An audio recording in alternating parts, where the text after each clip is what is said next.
बिस्मिल्लाहिर्रहमानिर्रहीम। Dear students, अस्सलाम वालेकुम। आज के इस लेक्चर में हम पढ़ेंगे नेफ्रॉन के बारे में। प्रीवियस लेक्चर के अंदर जो है हमने ह्यूमन एक्सक्रीटरी सिस्टम को बड़े अच्छे तरह हमने पढ़ा था और उसके अंदर जो है किडनी की स्ट्रक्चर को हमने पढ़ा। आज हम पढ़ेंगे नेफ्रॉन को।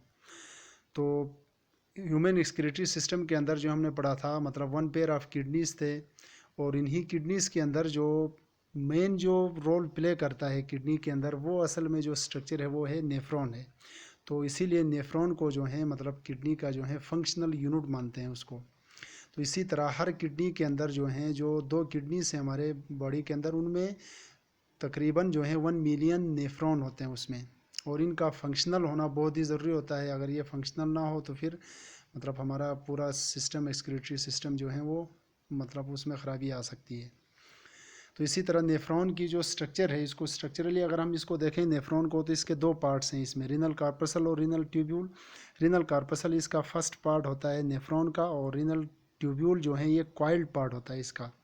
इसी तरह रीनल कार्पसल के अंदर दो पार्ट्स हैं इसमें, ग्लोमेरुलस और बोमन कैप्सूल। इसमें ग्लोमेरुलस जो है ये एक्चुअली कैपिलरीज का एक नेटवर्क होता है, जाल सा होता है ब्लड की, छोटी छोटी जो कैपिलरीज हैं वेसल्स उनकी। इसी तरह बोमन कैप्सूल ये कप शेप्ड स्ट्रक्चर होता है और ये ग्लोमेरुलस को इनक्लोज करता है। इसी तरह रीनल ट्यूब्यूल के अंदर जो हैं ये तीन पार्ट्स हैं इसके अंदर भी, proximal tubule, loop of Henle और उसके बाद डिस्टल ट्यूब्यूल। प्रोक्सिमल ट्यूब्यूल जो है ये पहला पार्ट होता है। उसके बाद फिर नीचे की तरफ जब आप बुक के अंदर अपना उसमें डायग्राम देखोगे नेफ्रॉन का, तो वहाँ पे तमाम चीज़ें मतलब वो क्लियरली दिखाई गई हैं कि मतलब proximal tubule, loop of Henle, distal tubule वगैरह। लूप ऑफ हेनले जो है ये यू शेप स्ट्रक्चर होता है, कर्व यू शेप स्ट्रक्चर इसकी बनती है। तो इसी तरह नेफ्रॉन जो है एक्चुअली किडनीज़ के अंदर जो है जो फंक्शनल यूनिट है वो नेफ्रॉन है इसमें। अब इसी तरह ओवरऑल हमने किडनी की स्ट्रक्चर को हमने पढ़ा, फिर उसके बाद नेफ्रॉन के हवाले से हमने पढ़े। अब इसी तरह इसी किडनीज़ के अंदर अगर हम किडनीज़ की एक्चुअल फंक्शन हम देखें तो मतलब यानी किडनीज़ का मेन फंक्शन क्या है, तो मेन फंक्शन ये है स्टूडेंट की, मतलब किडनीज़ जो हैं हमारे ब्लड को फ़िल्टर करके जो हैं यूरिन बनाते हैं।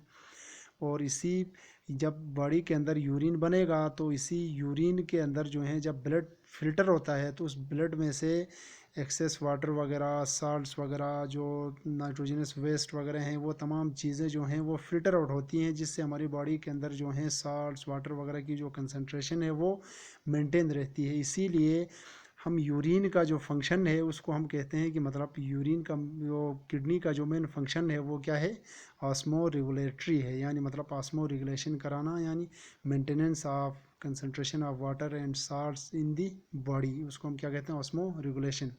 तो किडनी का मेन फंक्शन यूरिन प्रिपेयर करना, यानी यूरिन की फार्मेशन करना। इसी तरह यूरिन फार्मेशन जो है मतलब 3 स्टेप्स में होता है हमारी बॉडी के अंदर। सबसे पहले स्टेप के अंदर जो है प्रेशर फिल्ट्रेशन होगी, उसके बाद रीअब्जॉर्प्शन होगी यानी सेलेक्टिव रीअब्जॉर्प्शन, और उसके बाद थर्ड स्टेप में क्या होगी, सिक्रीशन। तो प्रेशर फिल्ट्रेशन में जो है जब आप डायग्राम देखोगे नेफ्रॉन के अंदर, तो वहाँ पे इनिशियली जब ब्लड अंदर जाता है ब्लड कैपिलरीज में से, तो उनका ल्यूमन जो है काफ़ी वाइड होता है, मतलब चौड़ा होता है। जब वो अंदर जाता है मज़ीद तो वो डिवाइड होती है, जिससे मतलब वो उनका ल्यूमन बहुत ही नैरो होता है, जिससे ब्लड प्रेशर जो है मतलब उसमें इंक्रीज़ होता है, जिसकी वजह से ब्लड वो वॉल्स के अंदर जो है प्रेशर एग्जर्ट करता है, जिससे वो बहुत सारी चीज़ें फ़िल्टर आउट हो जाती हैं, बाहर उसमें आ जाती हैं बोमन्स कैप्सूल में। और उसके बाद जो बाहर जो फिल्ट्रेट आता है उसको हम कहते हैं ग्लोमेरुलर फिल्ट्रेट कहते हैं। उसी ग्लोमेरुलर फिल्ट्रेट में से दोबारा से मतलब कुछ सिलेक्टेड चीज़ों का मतलब वहाँ पे क्या होती है, रीअब्जॉर्प्शन होती है। इसीलिए सेकंड स्टेप में हम उसको सिर्फ रीअब्जॉर्प्शन नहीं कहेंगे बल्कि सिलेक्टिवली रीअब्जॉर्प्शन कहेंगे, यानी मतलब चंद चंद चीज़ें मतलब दोबारा से वहाँ पे क्या हो जाती हैं, रीअब्जॉर्ब हो जाती हैं। और फाइनल स्टेप के अंदर जो है क्या होगा, वहाँ पर उस फिल्ट्रेट में से तमाम चीज़ें जो रीअब्जॉर्ब होनी थी वो रीअब्जॉर्ब हो जाती हैं। आखिर में जो कलेक्टिंग डक्ट के अंदर जो मटेरियल जो बचेगा, जो फिल्ट्रेट जो बचेगा, उसको हम क्या कहते हैं, यूरिन कहते हैं। तो डियर स्टूडेंट्स, किडनी का जो मेन फंक्शन है, तो किडनी का मेन फंक्शन क्या है, यानी ब्लड को फिल्टर करके जो है उससे मतलब यूरिन बनाना। जब यूरिन बनेगा तो उससे हमारी बॉडी के अंदर वाटर और साल्ट की कंसंट्रेशन क्या होती है, मेंटेन होती है। इसीलिए हम किडनी का फंक्शन हम क्या कहते हैं, इसको हम कहते हैं ऑस्मो रेगुलेटरी है इसका। तो ये था हमारा एक्सक्रीटरी सिस्टम के हवाले से। और आखिर में लास्ट में इन्होंने एक्सक्रीटरी सिस्टम के हवाले से, कुछ यहाँ पे किडनी के हवाले से कुछ मल फंक्शनिंग या कुछ डिसऑर्डर्स के हवाले से उन्होंने दिए हैं, यानी मतलब मल फंक्शनिंग ऑफ किडनीज़। अगर किडनीज़ में अगर कोई बीमारी या कोई ख़राबी आ जाए तो उसमें क्या हो सकता है वहाँ पे, तो उनमें मल फंक्शनिंग में यानी मतलब कौन कौन से हो सकते हैं। इसमें सबसे पहला है formation of kidney stones. Kidney के अंदर सबसे पहले ये हो सकता है कि मतलब उसमें पथरी बन सकती है, जिसको हम गुर्दे की पथरी कहते हैं, यानी किडनी स्टोन की फॉर्मेशन होगी। तो किडनी स्टोन फॉर्मेशन की जो है मेन काजेस में इन्होंने ये दिए हैं कि मतलब यानी excess accumulation of salts in kidneys, या इस किस्म के मतलब फूड वगैरह या वो चीज़ें हम खाते हैं जिसमें यूरिक एसिड की कंसनट्रेशन ज़्यादा हो, तो वो तमाम चीज़ें फ़िल्टर नहीं होती हैं, जिससे वो किडनीज़ के अंदर जाके एक्यूमुलेट होती हैं, तो उससे मतलब वो किडनी स्टोन की फॉर्मेशन होती है। और उसके बाद इसी किडनी स्टोन का अगर आप देखें तो इसके ट्रीटमेंट अगर आप देखें, यानी ट्रीटमेंट ऑफ किडनी स्टोन, तो इसके लिए क्या करते हैं, किडनी स्टोन को ब्रेक करने के लिए मतलब एक मेथड है जिसको हम कहते हैं लिथोट्रिप्सी। इस लिथोट्रिप्सी के ज़रिए से बाहर से यानी नॉन सर्जिकल वेव्स को मतलब वो बम्बार्ड करते हैं उस किडनी स्टोन के अंदर, जिससे वो किडनी स्टोन जो है ब्रेक होकर पीसीस में मतलब वो डिवाइड हो जाता है, जिससे वो यूरिन के ज़रिए से वो बॉडी से बाहर एक्सपेल्ड आउट होता है। तो ये इसका ट्रीटमेंट है, यानी लिथोट्रिप्सी। उसके बाद दूसरा इसका है यानी रीनल फेलियर। रीनल फेलियर से मुराद यानी इसकी डिफिनीशन ये है कि मतलब द कंप्लीट और partial failure of kidney to work is called renal failure. यानी रीनल जो वर्ड है ये किडनी को कहते हैं।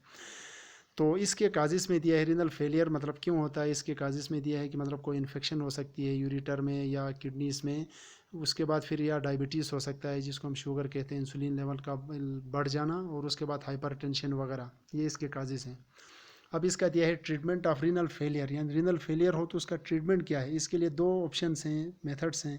एक है डायलिसिस हम करते हैं, और दूसरा क्या है, इसका किडनी ट्रांसप्लांट किया जाता है। डायलिसिस में क्या करते हैं, यानी मतलब जब किडनीज ब्लड को फिल्टर ना करें तो यूरिन नहीं बनेगा, यूरिन नहीं बनेगा तो वो नाइट्रोजनस वेस्ट बॉडी के अंदर एक्यूमुलेट हो जाते हैं। इसीलिए ब्लड को आर्टिफिशियली मतलब इसको क्या करते हैं, हम साफ़ करते हैं। एक मतलब अपरेटस होता है, डिवाइस मशीन होती है, जिसको क्या कहते हैं, डायलाइज़र कहते हैं। उसी डायलाइज़र के अंदर जो है ब्लड के यानी पेशेंट के बॉडी से ब्लड को ले जाकर उस मशीन से गुजार के उसको पास करके तमाम चीज़ें फ़िल्टर करवा के साफ ब्लड को दोबारा बॉडी के अंदर इंजेक्ट किया जाता है। इस प्रोसेस को हम, इस मेथड को क्या कहते हैं, डायलिसिस कहते हैं। दूसरा है इसमें किडनी ट्रांसप्लांट। किडनी ट्रांसप्लांट ये जो मेथड है ये आखिरी स्टेज में करते हैं, जब renal failure, complete renal failure हो, तो तब जाके मतलब किसी डोनर से जो है, किसी हेल्दी डोनर से किडनी को डोनेट किया जाता है, ला के उसको जो है उस पेशेंट के बॉडी के अंदर उसको ग्राफ्ट करते हैं। तो किडनी ट्रांसप्लांट जो है ये एंड स्टेज में करते हैं।